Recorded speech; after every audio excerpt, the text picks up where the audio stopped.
سورہ طلاق کی آیت نمبر 2 اور 3 کو 3 مرتبہ پڑھو. اچھا اگر تم یہ اتنا وظیفہ کر لیتے ہو تو یہ حسن علی نخودگی کا وعدہ ہے کہ تم کبھی کسی کے محتاج نہیں ہوگے. اور یہ وظیفہ علم کیمیا سے بھی افضل ہے. کتنا وقت لگے گا اگر ہم کرنا چاہیں، انجام دینا آدھا چاہیں؟ گھنٹہ میکسیمم. آدھا گھنٹہ بھی مجھے نہیں لگتا ہے کہ لگے گا. سورہ توحید کو اگر آپ 100 مرتبہ پڑھتی ہیں تو ہارڈلی 10 منٹ لگتا ہے. جی تو انشاءاللہ بہت آسان سا یہ عمل ہے. جو فخر و فاقہ کی زندگی گزارتے ہیں یا جو ہر وقت اللہ کی شکایتیں کیا بالکل، کرتے جو ہیں، یہ چاہتے ہیں کہ ہمیں کسی کے آگے ہاتھ نہ پھیلانا پڑے، وہ اتنی خوبصورت باتیں جب ہمارے پاس موجود ہیں، ہم جب اللہ سے مانگ سکتے ہیں، وظیفہ بھی موجود ہے، طریقہ بھی موجود ہے، وسیلہ بھی موجود ہے، تو پھر کسی اور کے سامنے جانے کی ضرورت نہیں ہے. انشاءاللہ میں ناظرین سے بھی یہ کہنا چاہوں گی کہ اس وظیفے کو ضرور اپنے پاس لکھ کر رکھیں، اپنی جانماز پر، اپنے مسلح پر، اور اس پر ضرور عمل پیرا ہوں. تو یہ ہر نماز کے بعد کرنا ہے، جی، یعنی ہر دن میں واجب 5 نماز دفعہ، کے بعد. دن میں 5 دفعہ کہہ جی. لیجیے. اور جیسا آپ نے بیان کیا ہے کہ آپ کی قبر متأخر جو ہے وہ امام رضا علیہ السلام کے حرم میں موجود ہے، اور ہم نے پہلے بھی چند علماء کا تذکرہ کیا ہے، تو کوئی جو ہے وہ امام علی علیہ السلام کے ساتھ دفن ہے. کیا کوئی عالم دین ہے جو جناب معصومہ قم کے حرم میں یا آپ کے اطراف میں دفن ہے؟ ایک بہت خوبصورت نام ملتا ہے جو بہت پرانے زمانے کے عالم نہیں ہے، وہ بھی ابھی حال ہی کے عالم دین گزرے ہیں، اور ان کا نام اگر میں آپ کی خدمت میں لوں تو شاید آپ جانتی بھی ہوں گی. آغا مصباح یزدی. جی سنا ہوا. بہت اپنے آپ میں ایک بہت اعلیٰ مقام رکھنے والے. ان کو اگر ہم دیکھیں، ایک مختصر سا خاکہ ان کی زندگی کا دیکھیں تو 1313 میں یہ دنیا میں آئے ہیں. 1325 میں یہ جاتے ہیں یزد کے علاقے میں. انہوں نے اپنی تھوڑی سی علم کی منزلوں کو آگے بڑھانے کی کوشش کی ہے، اور پھر تھوڑی سی مشکلات آ گئی تھی تو قم آ گئے، اور پھر قم کی سرزمین پر انہوں نے 1330 ہجری میں ہجرت کر کے قم آئے، اور قم کی سرزمین پر اپنے تمام علم کے دورے کو پورا کیا. آغا خوئی جیسے عالم دین ان کے استاد رہے ہیں. یعنی یہ حال ہی کی بات ہے آغا خوئی کی، تو ہاں یہ بہت زیادہ پرانے نہیں ہیں. آغا خوئی جو ہے آغا علامہ طباطبائی اور آغا خوئی، یہ سارے کے سارے ان کے استاد رہ چکے ہیں. اور اس کے علاوہ جو ہے ان کی جب رحلت ہوئی ہے تو ان کو 1399 میں 1399 میں ان کو بیمار ہونے کے بعد جب انہوں نے وفات پائی ہے تو انہیں بی بی معصومہ قم کے حرم میں جگہ ملی ہے. ایک کیسے لوگ ہیں کہ جن کو پروردگار عالم نے یہ شرف دیا ہے. بالکل زمانہ آج ناز کرتا ہے نا کہ نبی کے پہلو میں تو یہ ہے، نبی کے پہلو میں تو وہ ہے نا. تو ہم ناز کریں کہ اللہ نے ایسے بشر کو، جنہوں نے زمانہ نہیں دیکھا امہ کا، نہ نبیوں کا، نہ ان کے ساتھ زندگی گزاری ہے، صرف ان کی معرفت کو حاصل کر کے ان کی سیرت پر عمل انجام دے دیا ہے، تو پھر اللہ نے ان کے مقام کو ان کے ساتھ رکھا کہ اب نہیں، ان کے حرم میں تم ان کے ساتھ رہو گے. یہ آغا مصباح یزدی کو یہ مقام حاصل ہے. تو آغا مصباح یزدی کے اگر وصیت کے چند جملے میں آپ سے کہوں یہاں نقل کرنے کو، ظاہر ہے اتنی بلند مرتبہ آپ کا ہے، یقیناً آپ کی وصیت بھی جو ہے وہ ہمارے لیے بہت مفید ہوگی، تو اگر آپ چند جملے بیان کریں. آغا مصباح یزدی کے بارے میں اگر دیکھیں تو ان کی وصیت ایک طویل وصیت ہے، تحریری طور پر موجود ہے، جس میں انہوں نے سب سے پہلے اللہ کی وحدانیت کی گواہی دی اور کہا میں گواہی دیتا ہوں اللہ ایک ہے، پھر رسالت کی گواہی دی، پھر اس کے بعد ولایت کی گواہی دی. اس کے بعد ان کی وصیت میں جو گواہی ہے اس میں حضرت زہرا کی عصمت کی گواہی انہوں نے الگ سے دی ہے. اچھا، عام طور پر طریقہ کیا ہوتا ہے کہ توحید، رسالت اور امامت صحیح اس میں ختم ہو جاتا ہے، لیکن انہوں نے حضرت زہرا کی عصمت کی الگ سے گواہی دی، اور گواہی دینے کے بعد یہ کہتے ہیں کہ میں گواہی دیتا ہوں کہ موت برحق ہے، وہ سب کو آنے والی ہے، اور مجھے بھی جب راہ خدا میں موت آ جائے تو اے میرے بیٹے میں تمہیں وصیت کرتا ہوں نماز شب کی کہ اسے تم فراموش نہ کرنا، قرآن کی تلاوت کی وصیت کرتا ہوں کہ اسے ہمیشہ اپنے ساتھ رکھنا، اور میری وصیت یہ ہے کہ 2 ہستیوں سے اپنا توسل کبھی بھی جدا نہ رکھنا. ایک ہستی کربلا کی امام حسین کی ذات گرامی ہے، اور دوسری ہستی امام زمان اجل اللہ تعالی فرجہ الشریف ہے، کہ ان دونوں سے ہمیشہ توسل کے ساتھ زندگی گزارنا، جو کچھ بھی اللہ سے چاہیے ان سے کہنا، یہ خدا سے تمہیں ضرور دلوائیں گے. اس کے بعد یہ کہتے ہیں کہ اے میرے بیٹے وصیت کرتا ہوں کہ اپنی ماں کا بہت خیال رکھنا کہ ان کے پیروں کے نیچے جنت ہے، اپنے بھائی کا، اپنے پڑوسیوں کا خیال رکھنا. اور اس کے بعد کہتے ہیں کہ اے میرے بیٹے میں چاہتا ہوں کہ تمہارے اندر توکل کو دیکھوں اور اپنے نزدیک طمع کو نہ آنے دینا. طمع کہتے ہیں لالچ کو، خواہشات. خواہشات کو، لالچ کو نہ آنے دینا. جب میں نے یہ وصیت پڑھی اور جب یہ کہہ رہے تھے کہ اپنے نزدیک طمع، لالچ کو نہ آنے دینا، تو میرے ذہن میں وہ تاریخ کے سب سے ابتدائی گناہ ابھر کر آئے کہ 3 گناہ تھے جس سے سارے گناہوں کی ابتدا ہوئی. سب سے پہلا گناہ تھا تکبر، جو شیطان نے کیا. دوسرا گناہ تھا طمع، لالچ، جو حضرت حوا کے ذریعے سے ترک اولا کے شکل میں وجود میں آیا. اور تیسرا گناہ تھا حسد، جس کی وجہ سے زمین پر پہلا قتل ہوا. یہ 3 ایسی چیزیں ہیں کہ جو گناہوں کی بنیاد ہیں. اگر انسان ان 3 چیزوں سے اپنے آپ کو محفوظ رکھ لے وہ کامیاب ہو جائے گا دنیا اور آخرت میں. کیونکہ یہی 3 گناہ ایسے ہیں جو شروع ہوئے، دنیا شروع ہوئی اور یہ 3 گناہ وجود میں آئے. یہ ساری تکبر، لالچ اور حسد، یہ 3 چیزیں یہ عین برائی ہے، جس کو آپ کہہ رہے ہیں. عین ہے، مرکز، سینٹر ہے جہاں سے سارے گناہ نکلتے ہیں. جس نے ان سے بچا لیا اپنے آپ کو، جس نے ان 3 چیزوں سے بچا لیا وہ دنیا اور آخرت میں کامیاب ہو گیا. اس کے بعد وہ کہتے ہیں کہ اے میرے بیٹے، میری خواہش ہے، میری تمنا ہے کہ میرے دفن کرنے کے بعد 40 راتوں تک روزانہ میری قبر پر سورہ ملک آ کر پڑھنا، فراموش نہ کرنا. اس کے بعد کہتے ہیں میرے بیٹے، میں وصیت کرتا ہوں کہ میرے گھر میں مجلسوں کا سلسلہ کبھی ختم نہ کرنا، عزا کا فرش ہمیشہ بچھائے رکھنا. جو میں نے سلسلہ جاری رکھا ہے اس کو ہمیشہ جاری رکھنا، اور ہمیشہ امام زمان کی یاد سے میرے گھر کو زندہ رکھنا، اس لیے کہ وہ گھر مردہ ہے جس میں امام زمان کا تذکرہ نہیں ہوتا. اور پھر کہتے ہیں کہ اے میرے بیٹے، میں وصیت کرتا ہوں کہ جو کچھ میں چھوڑ کے جا رہا ہوں اس مال میں سے غریبوں کو دینا، اور کبھی کبھی میرے پڑوسیوں کو دعوت پر بلا کر انہیں کھانا کھلانا. کتنا یہ انہوں نے کتنی آسان لفظوں میں ہمیں اور آپ ذرا سی مختلف ہے. خواہر اگر آپ نے غور کیا ہو، ہم نے اتنے ایپیسوڈز اس سے پہلے کیے ہیں علماؤں کی وصیت کے اعتبار سے، سب نے زیادہ تر جو ہے وہ وہی باتیں کی تھیں، جو ہے وہ اپنے الفاظ میں، اپنے انداز میں. لیکن یہاں کچھ ذرا سی جو ہے وہ تبدیلیاں بھی نظر آتی ہیں، جیسے خاص پڑوسیوں کا خیال رکھنا، خاص غریبوں کا خیال رکھنا. یہ چند نکات ہیں جو ہمیں پچھلی وصیات میں کم دیکھنے کو ملے. یہ شاید اس وجہ سے ہے نا کیونکہ اس دور کے عالم گزرے ہیں اور انہوں نے اس دور میں حالات دیکھے ہیں کہ لوگ ایک دوسرے سے غافل ہیں. ہر ایک انسان اپنی زندگی میں مگن ہے، کسی کے پاس کسی کے لیے وقت نہیں ہے. بعض اوقات ایسا ہوتا ہے کہ پڑوس میں کوئی بھوکا ہے اور ہمیں خبر ہی نہیں ہوتی ہے، ہمیں نام ہی نہیں پتا ہوتا بعض اوقات کہ ہمارے پڑوسی کا نام کیا ہے، اور ہم سیر ہو کے سو رہے ہوتے ہیں. لہٰذا انہوں نے ان باتوں کا احساس کیا، اس لیے یہ کہہ رہے ہیں کہ میرے مال میں سے اکیلے نہ استعمال کر لینا، غریبوں کو دینا، میرے پڑوسیوں کو بلا کر ان کی دعوت کرنا. اور اس کے بعد انہوں نے آخری جملہ کہا کہ میرے دفن کے وقت انفاق کو فراموش نہ کرنا. یعنی دفن کے وقت جب دفن کیا جاتا ہے جنازے کو تو اس وقت جو ہے ایک اچھا خاصا جو ہے صدقہ دیا جاتا ہے. اور اس کے لیے کہا گیا ہے کہ وہ صدقہ جو مرحوم ہے ان کے جو وارث بچے ہیں ان کو اپنی حیثیت کے مطابق نکالنا ہوتا ہے.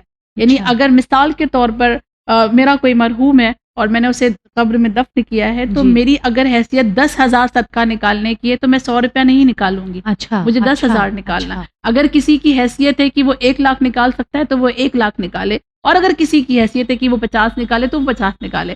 ٹھیک ہے، تو یا ایسے کہہ سکتے ہیں کہ 50 روپے بھی نکالے، کوئی حرج نہیں. لیکن حیثیت کے اعتبار سے پہلی رات جو انفاق کیا جاتا ہے، دیکھیے وصیت کر رہے ہیں کہ پہلی رات جب میری دفن کی رات ہوگی انفاق کو فراموش نہیں کرنا. اس لیے کہ جب پہلی رات انفاق کیا جاتا ہے مرحوم کی جانب سے اللہ فشار کو ختم کر دیتا ہے، اور انسان کی سب سے مشکل رات قبر کی پہلی رات ہوتی ہے. لہٰذا انہوں نے پہلی رات کے لیے بہت زیادہ تاکید کی.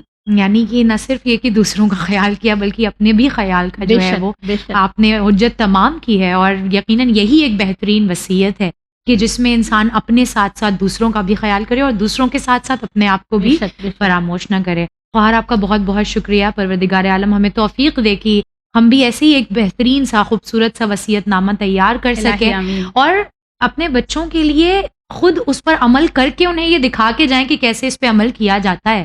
کیونکہ اچھے الفاظ استعمال کرنا کوئی کمال نہیں ہے. ہم بہت اچھے سے کسی بھی علماء عالم دین کی ہم نے وصیت اٹھائی اور اس کو نقل کر کے اپنے بچوں کے لیے دے دیا، لیکن جب ہم اس پر عمل کریں گے تب ہمارے بچے دیکھیں گے کہ بے شک، واقعاً بے ہمارے شک، والدین تھے ایسے. بے شک، بہت سبحان بہت اللہ، شکریہ خواہر آپ جزاک کا. اللہ۔ ناظرین اکرام، یہ علماء دین ہمارے کہ جو یقیناً ہماری قوم کے لیے بہترین نگینے ہیں، اور اللہ نے کتنے بہترین انداز میں ہمیں نوازا ہے کہ ایسے علماء دین ہمارے ساتھ ہیں، ہمارے زمانے میں ہمارے ساتھ سانس لیتے ہیں، اٹھتے ہیں، بیٹھتے ہیں. اور بہت افسوس کی بات ہوگی کہ اگر ان کے یہ بہترین وصیت نامے ہمارے سامنے ہوتے ہوئے بھی ہم اپنی زندگی کو نہ سنوار سکیں اور اپنی آخرت کا انتظام نہ کر سکیں. اسی مقصد کے ساتھ ہم دوبارہ حاضر خدمت ہوں گے وصیات علماء کا اور دوسرا ایپیسوڈ لے کر، جس میں کسی اور عالم دین کی وصیت نامے کو آپ کے سامنے ڈسکس کریں گے. تب تک کے لیے آپ لوگ بنے رہیے چینل ون کے ساتھ. فی امان اللہ.